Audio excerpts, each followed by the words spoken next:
It is a given that the legislator performs three basic functions, viz., lawmaking, representation, and oversight over the executive.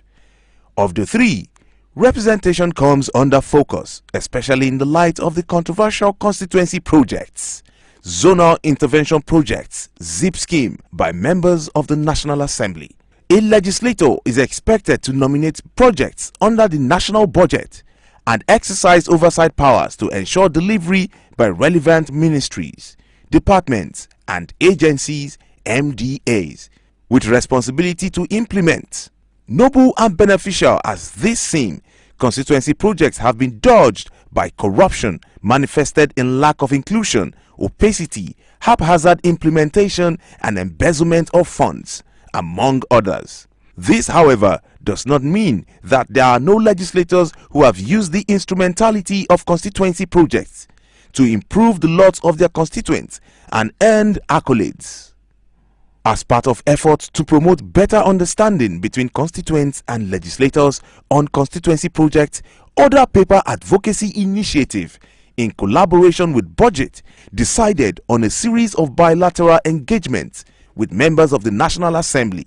The purpose of engaging individual legislators on the challenges and prospects of the scheme is to help address misconceptions and real challenges while building the right understanding around constituency projects as part of the sustained engagement with elected representatives in the Parliament.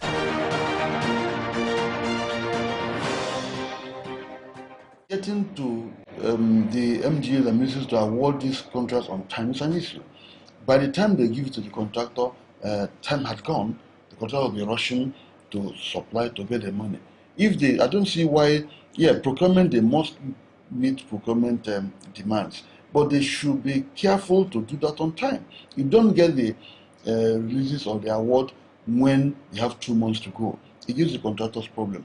Two, payment is an issue because you may have, they will tell you they've gotten releases without backing or backing without releases. They use their administrative grammar. So your award, give contractor award letter, you say wait until there's a cash backing or whatever language they use it. So it poses problem. Also, the MDG will also take 5% of the money.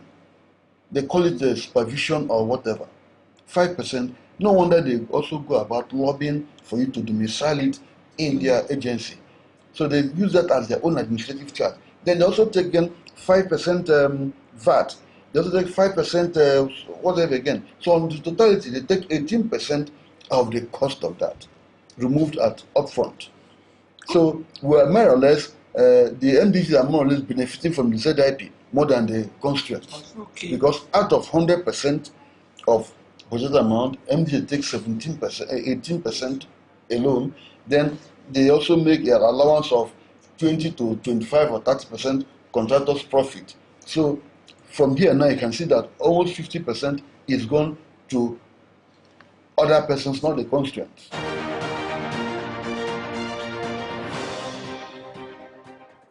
I'm not aware of any direct national policy framework guiding it because it is you that is close to your people that know the kind of projects that you can. They don't limit us. But there's a limit in the amount that is available in case of ZIP.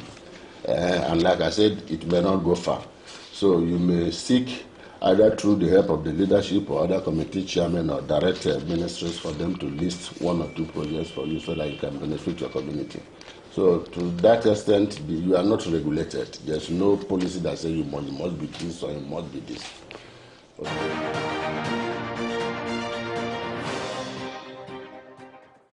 Thank you. Before getting to this office, a communist, let me say that, a community's fellow. Because as a chief scribes of a community, you know the needs and everything of your people. Aside that, a representative, not for us just to sit down here and know the yearning of your people over there. At least maybe once in 2 months or once in a month, you have to be going home. And you have to be holding a town hall meeting so that you hear their needs their problem, then the threats. So you have a problem at the end of the day.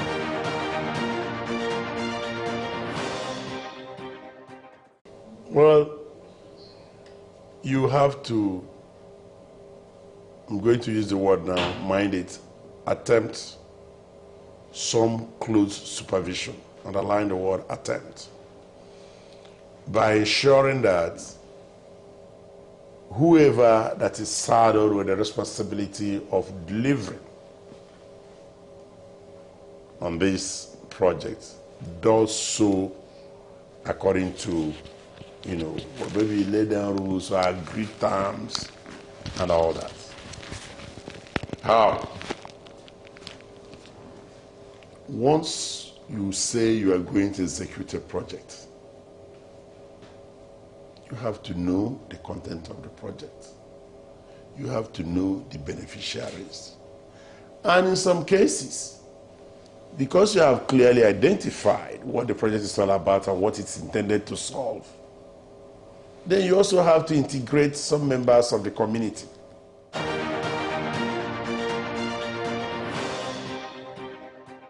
And what's important to be emphasized about zonal intervention project, if it is properly implemented, is that they are not projects that are personal to individual legislators. They are not meant for the legislators. Unfortunately, there has been a lot of misconception around zonal intervention projects. No legislator is supposed to see it as a personal project. No legislator is supposed to assume responsibility for its implementation. They are supposed to be domiciled in different agencies of government.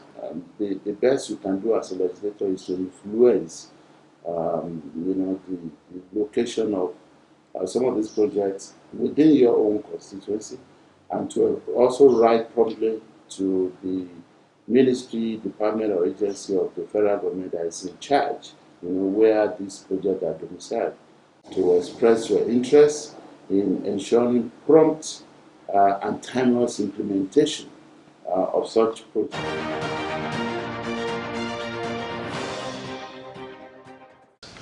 You see, I always tell them that if you don't take ownership of such projects, they are dead on arrival. Dead. But if you encourage them to take ownership of the projects, they will ensure that the project or the different projects survive. If there's anything, the community himself, they can rally around and fix and continue to maintain. But if they don't take ownership, it's like you just drop something there, nobody cares. It will rot away. So that is my slogan. And that's the message I always pass to them. Please take ownership of the project. And that's the only way the community can develop. When you experience economic growth in any society, it's because the society itself is taking ownership of whatever you are doing there. OrderPaper and BudgiT are both civil society organizations that deploy civic tech to intervene in tracking, evaluation, and reporting on constituency projects of legislators with the aim of promoting transparency, accountability, and effective service delivery in the implementation of the scheme in Nigeria. The engagements were funded by the John D. and Catherine MacArthur Foundation.